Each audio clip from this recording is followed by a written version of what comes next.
ভাগ্যিস শ্বশুরবাড়ি নামে একটা বিদ্যালয় ছিল, না হলে আমরা মেয়েরা জানতামই না আমাদের কতটা দোষ আছে। শ্বশুরবাড়ি হলো স্কুলের মতো, যেখানে শিক্ষকের অভাব নেই, আবার শিক্ষারও অভাব নেই। কিন্তু কেন এমন হয়? মেয়েদের শ্বশুরবাড়ির কথা বললে কেন মুখটা মলিন হয়ে যায়? কেন কথা বলতে বলতে চোখের কোণে পানি জমে? জানি না কবে শেষ হবে মেয়েদের আবেগের কষ্টের কথাগুলো। আজকে আমি অনেক কষ্ট করেছি, অনেক অনেক বেশি। সুন্দরবনকে তো ভীষণ মিস করছি, তবে সেখানে কাটানো লাস্ট কিছু মুহূর্ত শেয়ার করব। আমি যে টু পিস গুলো পরেছি সেগুলো ভীষণই সুন্দর এবং কালারফুল।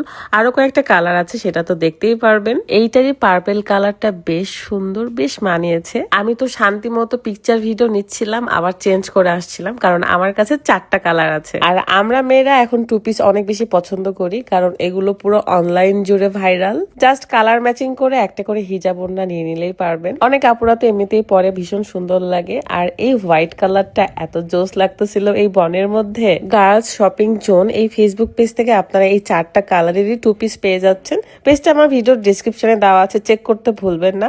আপনাদের যার যেটা পছন্দ হয় সেটা জাস্ট অর্ডার করে ফেলবেন।